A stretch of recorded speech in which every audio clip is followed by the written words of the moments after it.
Hello beautiful souls. आज मैं बहुत दिन के बाद में वीडियो बना रही हूँ क्योंकि मन ही नहीं कर रहा था, कुछ समझ भी नहीं आ रहा था किस पे बनाना है ना। फिर कल आया समझ, थोड़ा सा कुछ कुछ आइडियाज़ डाउनलोड हुए, ठीक है इस पे बनाते हैं। तो आज मैं आपको death codes and light codes के बारे में बताती हूँ। हम कहते हैं ना कि एनर्जीज आ रही हैं और हमारे लाइट कोड्स एक्टिवेट किए जा रहे हैं, ऐसा सब लोग कह रहे हैं ना आजकल। तो हैं क्या वो लाइट कोड्स? और लाइट कोड्स हैं तो मतलब डार्क कोड्स भी होंगे। डार्क कोड्स यानी डेथ कोड्स, ठीक है। तो ये क्या हैं? डेथ कोड्स क्या है एंड लाइट कोड्स क्या है? तो डेथ कोड का मतलब होता है कि एनीथिंग, कुछ भी जो आपको रोक रहा है आपके फुलेस्ट और बेस्ट वर्जन बनने में, ठीक है। Anything which is stopping you from being soulful, मतलब आपकी सोल को जो दबाव में ला रहा है, मतलब आपको सोलफुल होने से रोक रहा है। कुछ भी आदत हो, चाहे सोच हो, चाहे विचार हो, चाहे कोई रूल हो सोसाइटी का, एनीथिंग जो आपको सोलफुल होने से रोक रहा है उसे डेथ कोड कहते हैं, ठीक है। और डेथ कोड्स क्या हैं, मतलब कैसे हैं हमारे अंदर? क्योंकि जब हम धरती पे आते हैं तो अपना पिछला सब भूल जाते हैं कि हम सोल हैं। तो जैसा हमारे माँ बाप, फैमिली, सोसाइटी हमें बनाती है, ढालती है, ठीक है, वैसे हम बन जाते हैं, है ना। तो वो जो रूल्स सोसाइटी के सिखाए जाते हैं फैमिली की तरफ से, या फैमिली के रूल्स सिखाए जाते हैं, स्कूल के रूल्स सिखाए जाते हैं, जो भी कुछ, मतलब जो भी हमारे को कंडीशन, जितनी भी कंडीशनिंग हमारी की जाती है वो सारी अगर आपको सोलफुल होने से रोक रही है, सोलफुल यानी आपको आपकी अंतरात्मा को पूरी तरह पावर में आने से रोक रही है, पूरी तरह क्या, थोड़ी भी बहुत भी पावर में आने से रोक रही है, इट मीन्स ये डेथ कोड है, ठीक है। अच्छा, डेथ कोड्स क्या होते हैं? आपको इगोइस्टिक बनाते हैं, ठीक है, और आपके कॉमन सेंस को बिल्कुल, ये कह लो कि दबा देते हैं। मतलब कॉमन सेंस आप यूज़ मत करो बाकी सारी चीज़ें यूज़ कर लो, दिमाग यूज़ कर लो आप अपना, ठीक है, और रूल्स एंड रेगुलेशंस फॉलो कर लो, लेकिन कॉमन सेंस मत यूज़ करना, ठीक है। तो डेथ कोड्स आपको इगोइस्टिक बनाते हैं और नॉन कॉमन सेंसिकल बनाते हैं, ठीक है।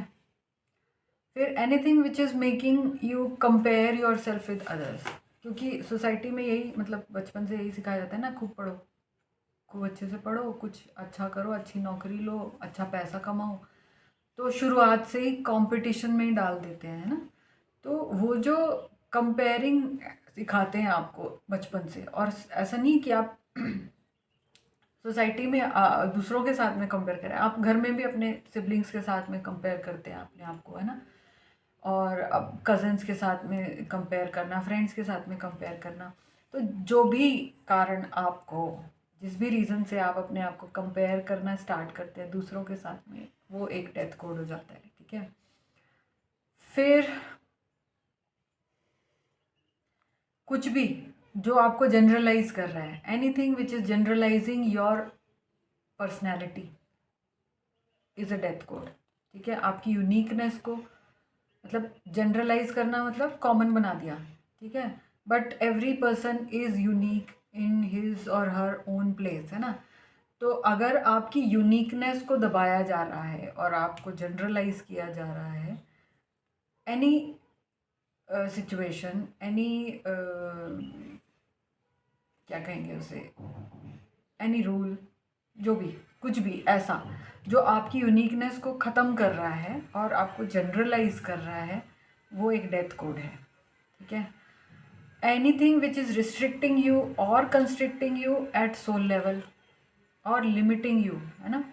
कोई भी विचार आपको अगर कंस्ट्रिक्ट कर रहा है, छोटा बना रहा है, लिमिट कर रहा है, वो आपका डेथ कोड है। जो भी आपको छोटा फील करा रहा है, जो भी कंडीशन है, कोई ऐसी कोई फैमिली में कंडीशन है, कोई रूल है ऐसा जो आपको छोटा बना रहा है, वो एक डेथ कोड है। Anything which is destroying your creativity, ठीक है। क्रिएटिविटी, क्रिएटिव होना मतलब भगवान होना, भगवान ने बनाया ना सब कुछ, तो सारी दुनिया, यूनिवर्स सब, ठीक है। हम बोलते हैं ना भगवान, भगवान इज़ क्रिएटिव, ठीक है। तो जो लोग क्रिएटिव होते हैं उनके अंदर भगवान जी ज़्यादा एक्टिव होते हैं, ठीक है। बट अगर कुछ भी, कोई भी आदत या कोई भी कंडीशन आपको की क्रिएटिविटी को डिस्ट्रॉय कर रही है, it means it is a death code, ठीक है। अब एग्जाम्पल देती हूँ, ज़्यादा समझ में आएगा, ठीक है। फॉर एग्ज़ाम्पल, बचपन से सिखाया क्या जाता है, पढ़ोगे लिखोगे तो बनोगे नवाब, खेलोगे कूदोगे तो होगे खराब, राइट। तो बच्चों को क्या शुरू से, मतलब 3 साल के बच्चे को नर्सरी स्कूल में डाल दिया जाता है। पहले की बात और थी जब हम लोग स्कूल में जाते थे तब, लेकिन आज वाले बच्चे 3 साल में ही अल्फ़ाबेट लिख रहे हैं, है ना, न्यूमेरिकल्स लिख रहे हैं, टेबल याद कर रहे हैं, मतलब उन्हें बोलना ठीक से नहीं आता है और वो ये सारी चीज़ें कर रहे हैं। क्यों? क्योंकि माँ बाप को क्या सिखाया था उनके, कि पढ़ोगे लिखोगे तो बनोगे नवाब, खेलोगे कूदोगे तो होगे खराब। तो ये जो माइंड में बिठा दिया है सेंटेंस, ये क्या है, डेथ कोड है, ठीक है। तो जो कंडीशनिंग इसकी वजह से लोगों की हुई है, ठीक है, आज के जो माँ बाप हैं जो डेस्परेट है कि बच्चा अच्छा पढ़े, है ना, 100% मार्क्स लेके आए, वो क्यों है? क्योंकि शुरू से बचपन से उनके टाइम पे ये वाली कंडीशनिंग डाली गई थी कि पढ़ोगे लिखोगे तो बनोगे नवाब, है ना, और नवाब बनोगे तभी खुश रहोगे। ये भी एक लिमिटिंग फैक्टर है ना, कि अगर आप अच्छी नौकरी कर रहे हो या अच्छे पद पे हो, then only you will be happy, otherwise happy नहीं रह सकते। तो ये एक लिमिटिंग बिलीफ हो गया ना, तो it is a death code, okay. फिर फर्स्ट आना है, इसी से रिलेटेड है, फर्स्ट आना है क्लास में, टॉप करना है, ठीक है, पढ़ाई में ही तेज़ होना है, और खेल कूद में जाओगे तो ख़राब हो जाओगे। कौन पूछता है? मतलब आज की सिचुएशन थोड़ी अलग है, लेकिन जैसे हम लोग उस वक्त थे, तो इस अभी के जो माँ बाप हैं थोड़ा सा चेंज हुए, मतलब ये कह सकते हैं 20% चेंज फील कर सकते हैं, लेकिन अभी भी 80% लोग पढ़ाई लिखाई के पीछे ही पड़े हुए हैं, और मतलब इतने डेस्परेट हैं, इतने छोटे छोटे बच्चों को लेके बैठते हैं घंटे घंटे के लिए, उनको सिखाने के लिए, लिखना सिखा रहे हैं, उनको याद करा, रट्टाफिकेशन सिखा रहे हैं, उन्हें उन्हें समझ में आए चाहे ना समझ में आए, लेकिन पढ़ाना है जी, ठीक है। तो ये जो कंडीशनिंग है, ये डेथ कोड है। सक्सेसफुल होना है, नहीं तो जियोगे कैसे? सक्सेसफुल का मतलब नहीं पता है लोगों को, है ना। सक्सेसफुल की सिर्फ एक डेफिनेशन बनाई हुई है अभी समाज में 80% लोगों में, कि अगर आप अच्छे मार्क्स लेके आते हो, अच्छी जॉब में हो, देन यू आर सक्सेसफुल, ठीक है। खूब पैसा है अगर आपके पास में, लोग आपको 4-5 लोग, मतलब लोग आपको सलाम ठोकते हैं आते जाते, ठीक है, और आपके बारे में चर्चा होती है, आपके पैसे के बारे में चर्चा होती है, आप अच्छा पहनते हो, अच्छा खाते हो, देन यू आर सक्सेसफुल। अच्छा खाना पहनने से मतलब महंगा महंगा, जिसमें ज़्यादा पैसा खर्च होता है, ठीक है, then you are successful, otherwise not. तो मतलब सक्सेसफुल होने में खुश हो या नहीं हो वो काम करके, वो कहीं पे भी नहीं है, एग्जिस्ट नहीं कर रही है ये बात, कि आपको मन से खुशी मिल रही है वो काम करने में या नहीं। बस पैसा आना चाहिए, आपका स्टेटस होना चाहिए सोसाइटी में, then you are successful, otherwise not. तो ये एक लिमिटिंग बिलीफ डेथ कोड है, ठीक है, क्योंकि वो हमारी पूरी सोच को सिर्फ पैसे की तरफ धकेल रही है। अच्छी जॉब करनी है, अच्छा साइंस और या फिर मैथ्स ही लेना है, आर्ट्स अगर ले लिया इट मीन्स आप फिसड्डी हो है ना, मतलब बच्चा कमज़ोर है इसलिए आर्ट्स ले रहा है, जबकि सच्चाई क्या है कि आर्ट्स आसानी से समझ नहीं आती है लोगों को, फिलॉसफी समझ में आती नहीं है लोगों को, ऊपर से जाती है, ठीक है। बहुत इंटेलिजेंट होना पड़ता है आर्ट्स आर्ट्स का स्टूडेंट होने के लिए, ठीक है। क्रिएटिविटी होती है आर्ट्स में, आर्ट्स मीन्स क्रिएटिविटी, मीन्स आप गॉड से बिल्कुल डायरेक्ट कनेक्शन में हो, ठीक है। तो अगर आर्ट्स लिए है तो इट मीन्स बच्चा कमज़ोर होगा पढ़ने में, नंबर कम आए होंगे, ये एक बिलीफ है ना सोसाइटी में, ये डेथ कोड है, ठीक है। फिर सबकी मदद करनी, ये बहुत मतलब क्या बोलेंगे उसे, बहुत बहुत इम्पोर्टेंट चीज़ है। ये सबकी मदद बचपन से ही सिखाते हैं ना कि मदद करो सबकी, तो आपको सोसाइटी में अच्छा माना जाएगा, ठीक है। बट ऐसा नहीं है। In actual, in higher dimensions मदद करना इज़ थोड़ा सा इन लिमिट, ठीक है।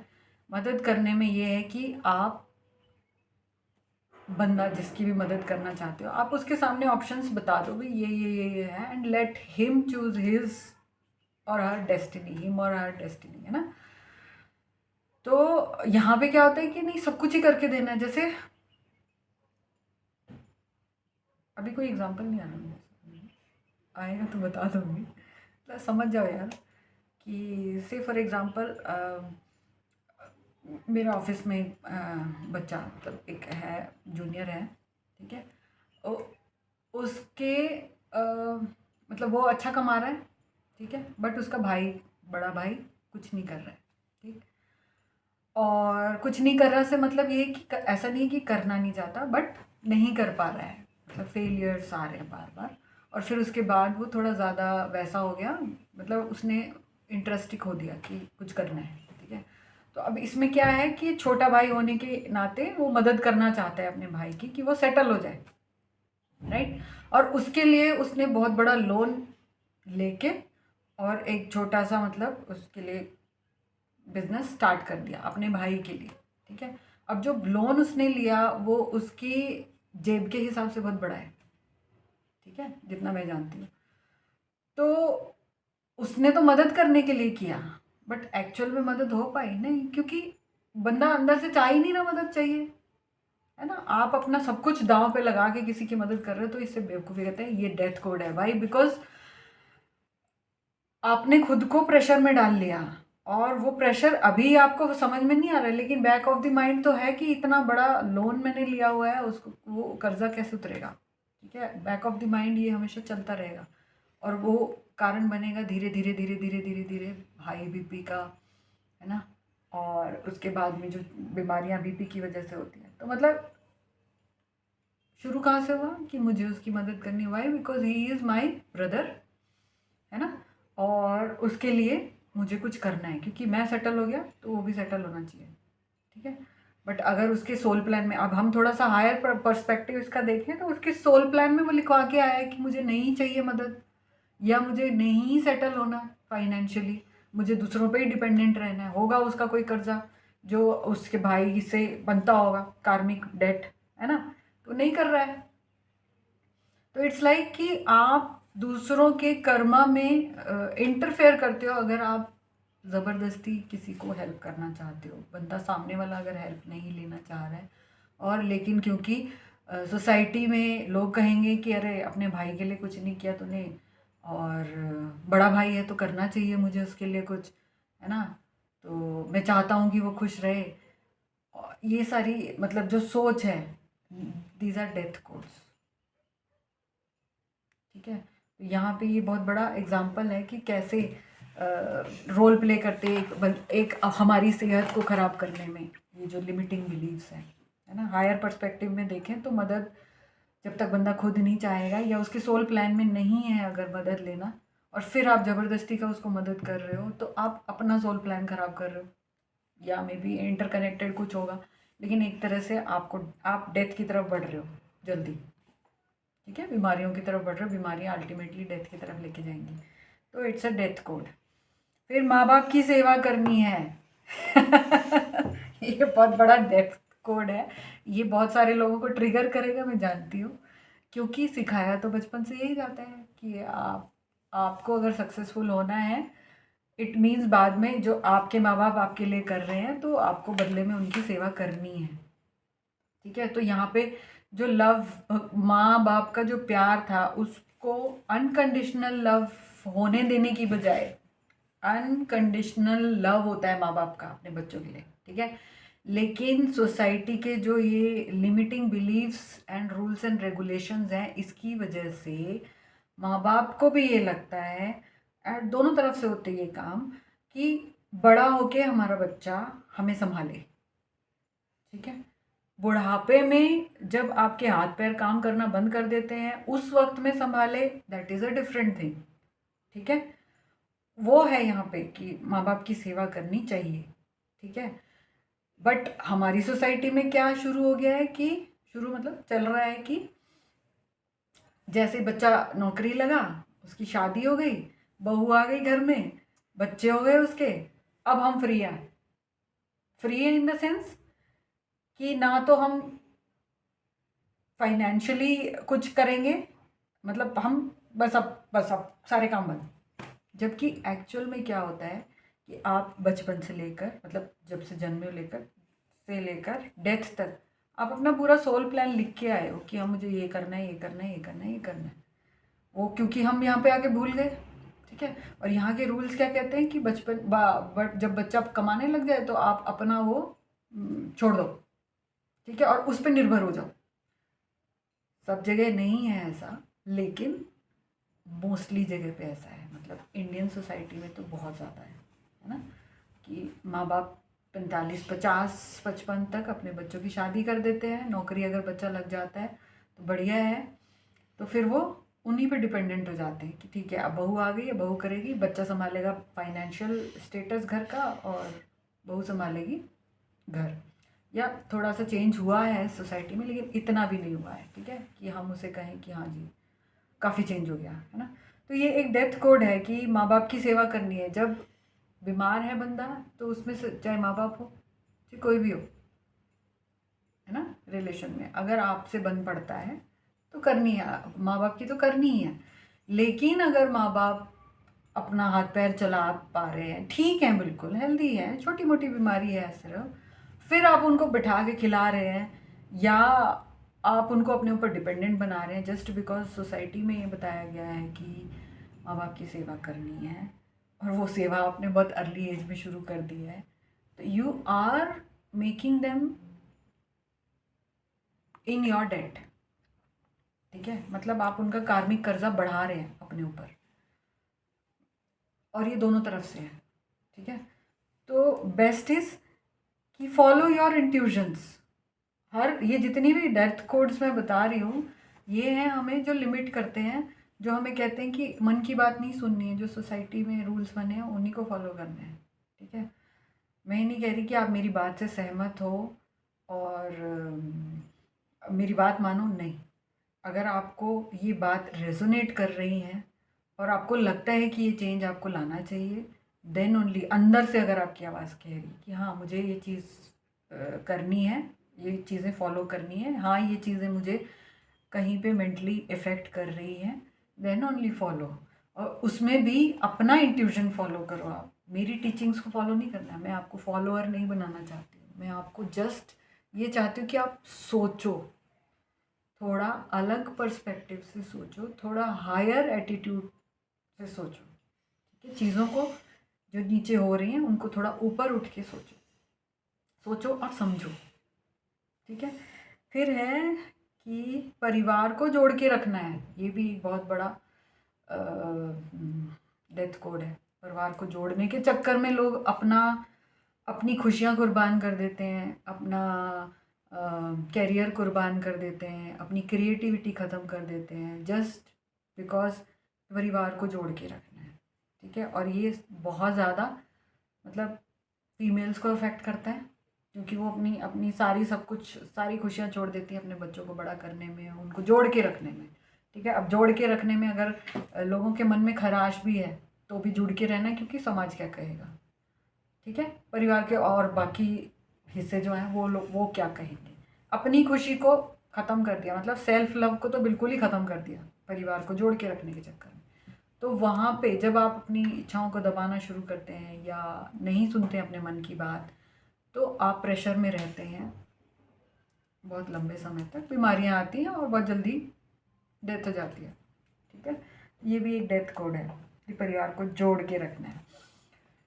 परिवार जुड़ के रहना चाहे चाहे ना चाहे, क्योंकि नेचर का क्या है, देखो आप पेड़ पौधों को देखो, जानवरों को देखो, और वही नेचर के जो लॉज हैं हम ह्यूमन बींग्स पे भी लागू होते हैं कि जैसे ही एक एक स्टेज के बाद में, एक एज के बाद में बंदा या बंदी इस लायक हो जाते हैं कि वो अपना ख्याल रख पाएँ, उन्हें अलग हो जाना चाहिए और इंडिपेंडेंट लाइफ जीनी चाहिए।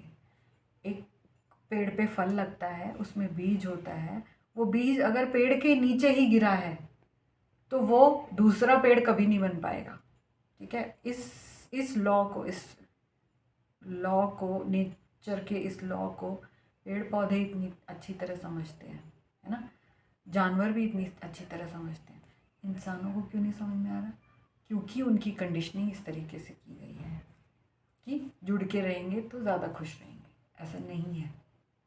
अगर आपको सोलफुली इवॉल्व होना है, सोल इवोल्यूशन में जाना है, तो आपको इंडिपेंडेंट होना है। ठीक है, और अपने बच्चों को भी यही चीज़ सिखानी है।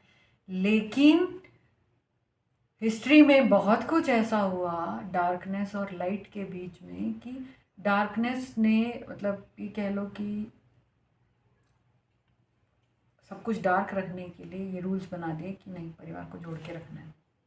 ठीक है, और उसी रूल को फॉलो करते करते करते करते आज इतना बुरा हाल हो गया है कि लोग रहते हैं घर में लेकिन एक साथ नहीं है, क्योंकि उन्हें पता ही नहीं है क्या करना है। मतलब बहुत एजेस से जो चला आ रहा है उससे इतना बड़ा नुकसान हो गया है कि आपस का प्यार जो अनकंडीशनल लव था वो तो बिल्कुल ही ख़त्म है। ठीक है, जो गॉडली लव था वो तो है ही नहीं। ठीक, और हमने क्या करना है, लाइट वर्कर्स, हमने क्या करना है, वही वाला जो अनकंडीशनल लव है वही प्रैक्टिस करना है, खुद बनना है और दूसरों को बनाना है। ठीक है, और दूसरों को ऐसा नहीं है कि ज़बरदस्ती बनाना है कि मदद करनी है, नहीं। आप अगर खुद को बना रहे हो दैट इज़ इनफ। लोग अपने आप, आपके आसपास जो लोग आएंगे, जो मिलेंगे, उनके लाइट कोड्स अपने आप जागृत हो जाएंगे जब आप अपनी फुल उसमें हो, पावर में, फुली अनकंडीशनल लव बन चुके हो। ठीक है, फिर है समाज में इज्जत होनी चाहिए। और समाज में इज्जत कैसे होती है? जब आप समाज के रूल्स फॉलो करते हैं। चाहे अपनी नज़रों में आप गिर जाओ, लेकिन समाज में एक स्टेटस जो आपने मेंटेन किया है वो मेंटेन करना चाहिए। ठीक है, ये एक डेथ कोड है। लोग क्या कहेंगे, LKK की जो बीमारी है वो बहुत बड़ा डेथ कोड है। फिर सेक्स एजुकेशन क्यों देनी है बच्चों को? बिगड़ जाएंगे बच्चे। अरे sex is for creation, okay. और गॉड उस अनकंडीशनल लव को थ्रू सेक्स एक्सपीरियंस करना चाहते थे, तो उन्होंने दो अलग अलग मैस्कुलिन एंड फेमिनिन एनर्जी को अलग किया, राइट? तो कैसे गलत हो सकता है? ठीक है, हाँ ठीक है, बच्चों को जितनी ज़रूरत है उतनी ही नॉलेज मिलनी चाहिए, वो ठीक है। लेकिन क्या ऐसा हो पा रहा है? जो इंटरनेट पे जो फुली सब कुछ चल रहा है बच्चे भी देखते हैं और माँ बाप को पता भी नहीं होता। ठीक है, तो और बहुत गलत दिखाते हैं इंटरनेट पे, जो भी डल रहा है वो बहुत गलत है। एक्चुअल एजुकेशन तो नहीं दी जा रही है ना? तो वो एक्चुअल एजुकेशन कहाँ से आएगी? जब आप पहले खुद को एजुकेट करेंगे फिर अपने बच्चों को करेंगे। और खुद को कब एजुकेट करेंगे? जो डेथ कोड आपके अंदर बचपन से डाला गया है कि सेक्स के बारे में बात ही नहीं करनी है घर में, है ना, सेक्स बुरा है, सेक्स करना यानी आप में आप बुरी प्रवृत्ति की हो, आपका कैरेक्टर खराब है। ठीक है, अगर आप सेक्स की बातें करते हो it means you are characterless. ये जितने भी डेथ कोड्स हैं, जब आप अपने अंदर से इनको निकाल दोगे, रिलीज़ कर दोगे, तब आपके लाइट कोड्स बाहर आएंगे। क्या है लाइट कोड? इस sex is a way to reach God, okay. तो वो लाइट कोड अपने आप ऑन हो जाएगा जब आप डेथ कोड जो है उनको रिलीज़ करोगे। बट उसके लिए समझना पड़ेगा ना कि हाँ ये डेथ कोड है और ये लाइट कोड है। ठीक है, फिर है घर में जैसे बच्चे हैं 4-5, पहले तो होते थे, अब तो दो दो ही होते हैं। तो क्या क्या जैसे मैं अपना बताती हूँ, हम 3 बहन भाई थे, मैं सबसे बड़ी थी। तो मुझे हर लेक्चर में सबसे पहले ये सुनने को मिलता था कि तुम बड़े हो, तुम जैसा करोगे वैसे तुम्हारे छोटे भाई बहन करेंगे, तो तुम्हें मिसाल बनना है। ठीक है, अपने छोटे भाई बहनों के लिए मिसाल बनना है। क्या मिसाल बनना है? कि तुम बहुत अच्छे हो, तुम बहुत सिंसियर हो तुम बड़ों को जवाब नहीं देते हो, तुम सारे काम करते हो, अपने मम्मी पापा की बात मानते हो, चाहे वो गलती क्यों ना हो। ठीक है, तो अगर आप ये सब कर रहे हो या आपके बचपन में ऐसा आपके साथ किया गया है, तो इट्स अ डेथ कोड। अपने बच्चों के साथ रिपीट मत करो, डेथ कोड को रिलीज़ करो, लाइट कोड को ऑन होने दो। लाइट कोड क्या कहता है कि be what you are, just be, जैसा आपको फील हो, फीलिंग्स पे ध्यान दो। जो काम करने से आपको अच्छा फील होता है वो काम करो। जो काम आपको रिस्ट्रिक्ट कर रहा है उस काम को अवॉइड करो, है ना। जो आपको छोटा फील करा रहा है उस काम को अवॉइड करो या उस सोच को बदलो। ठीक है, तो ये उसका ऑपोजिट में लाइट कोड हो जाएगा। तो ये जो बचपन से भाई बहनों में कंपैरिजन भी किया जाता है कि वो ऐसे कर रहा है तुम ऐसे नहीं कर रहे हो, तुम्हें भी उसको देख के सीखना चाहिए। इसकी वजह से कितने क्राइम हो रहे हैं आज के टाइम में, कितने क्राइम हो रहे हैं। ठीक है, एक बहुत ही रिसेंटली मैंने कोरा पे पढ़ा था कि एक बहुत ही प्यारी सी बच्ची थी, मतलब अच्छी इंटेलिजेंट बच्ची, और उसके पड़ोस में एक लड़का रहता था। वो वो भी अपनी जगह अच्छा ही था, लेकिन उसके माँ बाप उस लड़की से उसको कंपेयर करते थे कि देखो वो कितनी अच्छे मार्क्स लेके आती है, कितना अच्छा पढ़ती है, कितनी अच्छी सिंसियर बच्ची है, तुम कुछ नहीं करते हो, तुम बेकार हो। ये जो कंपैरिजन था ये पढ़ते पढ़ते पढ़ते पढ़ते एक एज में, मतलब जब वो टीनेज हुए, स्कूल बड़े 11th-12th में हुए, तो 11th-12th में नहीं, शायद बच्ची का लड़की का जॉब लग गया था बहुत अच्छी पोजीशन पे। वो लड़का अभी भी ऐसे ही घूम रहा था। वाई? बिकॉज शुरू से उसको जस्ट कंपेयर किया गया, उसके हिसाब से उसको कभी, मतलब उसकी यूनिकनेस को कभी समझा ही नहीं गया कभी। मतलब क्या कहेंगे उसे, हाँ ठीक है, यूनिकनेस को उसकी समझा नहीं गया, उसको कंपेयर करते रहा गया। तो वो चीज़ धीरे धीरे धीरे धीरे टॉक्सिसिटी में चेंज हो गई। एक दिन उस बच्चे ने, उस लड़के ने उस लड़की पे एसिड फेंक दिया। मतलब इतनी हेट बढ़ गई कि इसकी वजह से मेरी लाइफ ख़राब हो रही है, क्योंकि इससे कंपेयर करके मुझसे उम्मीद की जा रही है जो मैं नहीं हूँ। राइट, तो उसने क्या किया, उसके ऊपर एसिड फेंक दिया और उसकी लाइफ बर्बाद कर दी। तो सी कैसे, मतलब एक डेथ कोड कितने बड़े रूप में आपको नुकसान पहुंचा सकता है ना। तो डोंट कंपेयर 2 बच्चों के बीच में, 3 बच्चों के बीच में, सब यूनिक है ना। नहीं करना चाहिए ये काम हमें। और ये बड़े वाले के ऊपर तो कभी भी ये नहीं प्रेशर डालना चाहिए कि तुम बड़े हो, जो तुम करोगे वो छोटे फॉलो करेंगे, ऐसा कुछ नहीं है ना। जस्ट लेट देम बी, जैसे हैं वो, है ना। उनको अपने अपनी जगह पे फुल्ली डेवलप होने देना चाहिए बच्चों को। ठीक है, हाँ, एक एक डेथ कोड है कि सुबह जल्दी उठना चाहिए। जल्दी उठना चाहिए, जल्दी उठोगे तो ये फ़ायदा होगा, वो फ़ायदा हो, वो फ़ायदा होगा। लेकिन ये क्वेश्चन हमेशा मुझे खाता था कि जल्दी मतलब क्या, तो क्यों, टाइम तो एग्जिस्ट ही नहीं करता ना। ये तो खैर ठीक है, अभी समझ में आया कि टाइम एग्जिस्ट नहीं करता, लेकिन क्वेश्चन हमेशा से था कि भाई जहाँ पे अभी जल्दी सुबह हो रही है वहाँ पे कहीं उसके अपोजिट कहीं पे रात है। राइट, तो टाइम तो सेम ही है दोनों जगह, बट यहाँ दिन है क्योंकि अर्ली मॉर्निंग है और वहाँ पे लेट नाइट है। तो मतलब यही सेम समय वहाँ पे अगर किसी और जगह पे सोने के लिए कह रहा है सेम एग्जिस्टेंस में, तो यहाँ पे कैसे अच्छा हो गया। मतलब how does it make a difference कि आप सुबह जल्दी उठ रहे हो या आप सुबह लेट से उठ रहे हो। अगर आप अपनी फुल पावर में हो, सोलफुल हो, तो आपको कहीं सक्सेसफुल होने से कोई रोक नहीं सकता। ठीक है, कोई रोक नहीं सकता। और आपको मैं अपना एक्सपीरियंस बताती हूँ। मेरी माँ ने मुझे उस टाइम के हिसाब से ठीक था, हमेशा सुबह 5 बजे उठाया। ठीक है, 5, 5:30 बजे वो उठाना शुरू कर देती कि उठ जाओ उठ जाओ उठ जाओ उठ जाओ उठ जाओ, करते करते 6 बज जाते थे। तो मैं नहीं उठ पाती थी और मुझे बहुत बुरा लगता था क्योंकि मैं उस वक्त सोना चाहती थी। मेरी नींद पूरी हुई ही नहीं कभी मम्मी पापा के साथ रहते हुए, ठीक है। और फिर दिन में ज़बरदस्ती सुलाया जाता था जब नींद नहीं आ रही होती थी, तो कहा जाता नहीं रेस्ट करो। तो जैसे स्कूल से आ गए तो 2 बजे खाना वाना खा के अब सो जाओ। और जैसे ही मतलब लेटे, तुरंत नींद नहीं आती थी मुझे दिन में। और जैसे ही सोने, जैसे नींद आई, से फॉर एग्जांपल आधा पौना घंटा 1 घंटा लेटने के बाद में जैसे नींद आने लगी, वैसे फिर उठा दिया तो नींद तो पूरी हुई ही नहीं मेरी। और ये क्वेश्चन हमेशा मुझे रहता था कि कैसे, कैसे मतलब अगर आप सो ही नहीं पा रहे हो, नींद पूरी ही नहीं हो रही है आपकी, तो आप हेल्दी कैसे रहोगे, पहली बात। दूसरी बात, कैसे ये सक्सेसफुल होने का एक बड़ा वो है, ठीक है ना। अब पिछले 3 साल से जब जब से स्पिरिचुअली ग्रो करना शुरू किया है, वैसे स्पिरिचुअल ग्रोथ तो हमारी होती ही रहती है अनकॉन्शियसली, क्योंकि हम सोल हैं, इवॉल्व होते रहते हैं।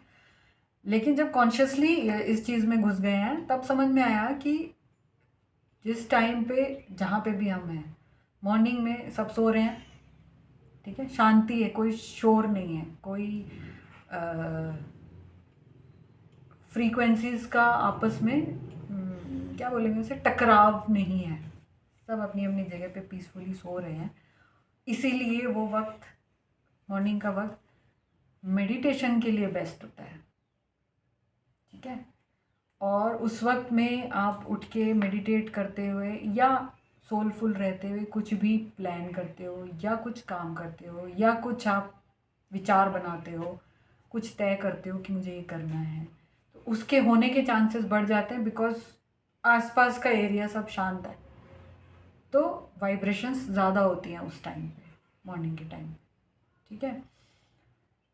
बट ये तो तब आया ना समझ में, बाद में आया ना। मुझे इसका फ़ायदा तो पहले कभी नहीं हुआ। मुझे, मेरे लिए उस वक्त सोना ज़रूरी था, नहीं सो पाई, ठीक है। चलो वो सोल प्लान में था, हो गया जो हुआ। लेकिन ये एक लिमिटिंग बिलीफ है कि सुबह जल्दी उठना चाहिए, ऐसा कुछ नहीं है। जब आप स्पिरिचुअली ग्रो करना शुरू करोगे तो सब टाइम अच्छा है ना, सब टाइम अच्छा है। और कोई मतलब अर्थ पे तो टाइम एग्जिस्ट कर ही नहीं रहा। अर्थ पे मतलब हम लोगों ने टाइम को मॉनिटर करना शुरू किया है, मतलब उसको क्या बोलेंगे उसे, कैलकुलेट करते हैं हम लोग कि 1 घंटा हो गया, 2 घंटा। अदरवाइज यूनिवर्स में time does not exist, everything is happening at the same time.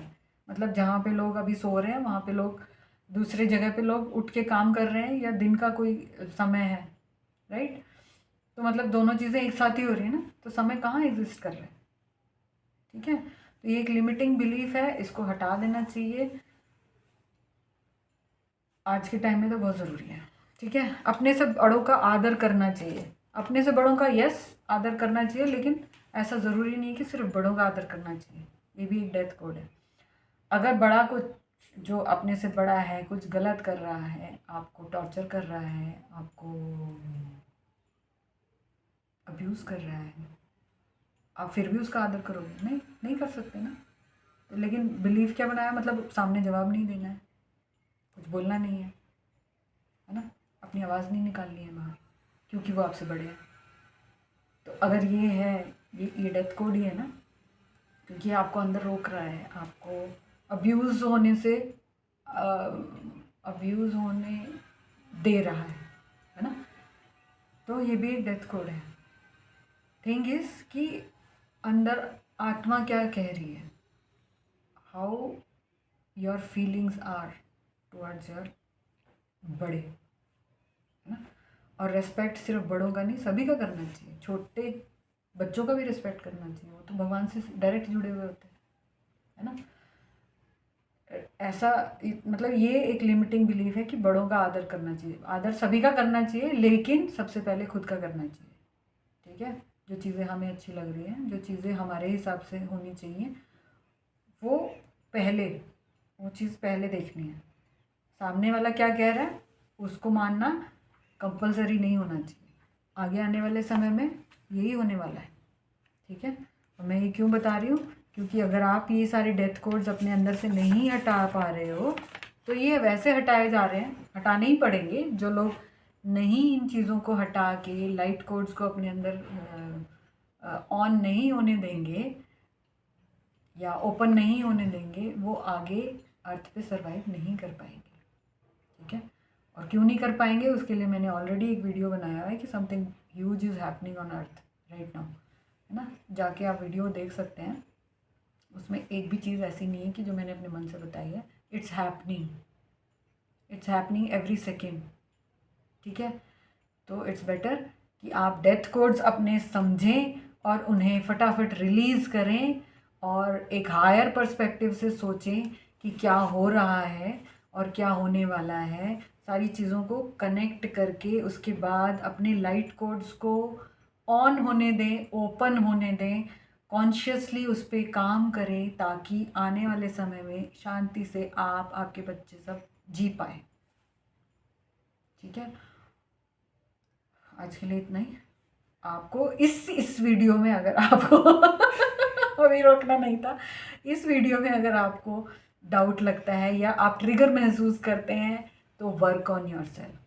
ठीक है, अपने ऊपर काम कीजिए, इनर वर्क कीजिए। इनर वर्क का वीडियो भी मैंने बनाया है, शैडो वर्क मैंने बनाया। मतलब मेरे वीडियोस एंटरटेनमेंट के लिए नहीं है, इट्स ओनली फॉर इन्फॉर्मेशन। बहुत अच्छा होगा कि आप उस इन्फॉर्मेशन को लें और अगर अंदर रेजोनेट कर रही है वो इन्फॉर्मेशन आपके साथ तो उसे फॉलो करें। ठीक है, अदरवाइज आपकी मर्ज़ी है, आप कहीं और से भी इन्फॉर्मेशन ले सकते हैं। सबसे बेस्ट इन्फॉर्मेशन अंदर से ही आती है, अपने इंट्यूशंस को फॉलो करें प्लीज़। आज के लिए इतना ही, फिर बात करेंगे, बाय।